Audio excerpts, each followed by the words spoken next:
मुंबई पुणे एक्सप्रेसवेवरील वाहतूक कोंडीचा थेट फटका मुंबई आणि ठाण्यातील दूध पुरवठ्याला बसलाय। त्यामुळे आज मुंबई ठाणे परिसरात दूध पुरवठा कमी आहे।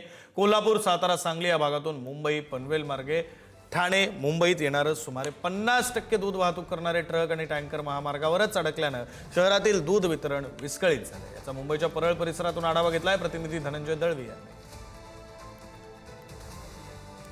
वरील वाहतूक कोंडीचा फटका आता दूध पुरवठ्याला सुद्धा बसलेला पाहायला मिळतो। मुंबईतला दूध पुरवठा हा कमी प्रमाणात झालेला आपल्याला पाहायला मिळतो। आपण एकंदरीत जर पाहिलं तर जी वाहतूक कोंडी मुंबई पुणे एक्सप्रेसवेवर आपल्याला पाहायला मिळतो नाही, त्याचा फटका हा मुंबईत येणाऱ्या दूध पुरवठ्याला बसलेला आपल्याला पाहायला मिळतो। त्यामुळे सुमारे आज जर आपण पाहिलं तर या संपूर्ण परिसरामध्ये दूध पुरवठा जो आहे तो कमी होण्याची शक्यता वर्तवण्यात आली होती आणि त्या पद्धतीचा पुरवठा हा कमी झालेला आपल्याला पाहायला मिळतो। कारण की कोल्हापूर, सातारा, सांगली या भागातून मुंबई आणि ठाण्याच्या दिशेने दूध पुरवठा हा केला जातो। पनवेल मार्गे या सर्व गाड्या येतात। नेमकी सध्याची परिस्थिती काय आहे मुंबईच्या दूध पुरवठ्या संदर्भातली ती आपण पाहूया।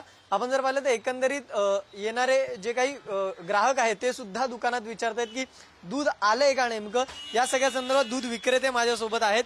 सर, खरं तर महामार्गावर अपघात झाला आणि तिथे सगळी वाहतूक विस्कळीत झाली, त्यानंतर 30 ते 32 तास लागले सगळं सुरळीत सुरू व्हायला। सकाळी मुंबईमध्ये दूध आलेलं आहे का, काय परिस्थिती आहे नेमकी? फक्त 10% दूध आलंय गोकुळचं, बाकी अमूलचं दूध पूर्ण आलेलं आहे। गोकुळचं फक्त 10% दूध आलंय। दररोज साधारणतः किती दूध पुरवठा होत असतो? आता माझ्याकडे तर ते गोकुळचे 100 केड येतात, त्याच्यात त्याने फक्त मला 15 केड दूध दिलं फक्त, बस। ग्राहकांचं काय म्हणणं आहे? आता ग्राहकाचं काय म्हणणं, दूध नाही तर दुसरं घेऊन जातात, पर्यायी मार्ग नाही ना। अमूलचं दूध पूर्ण आहे, अमूलचं दूध घेऊन जातात गिराईक। याचा फटका बसला आज व्यवसाय? हा, व्यवसाय फटका पडतो ना।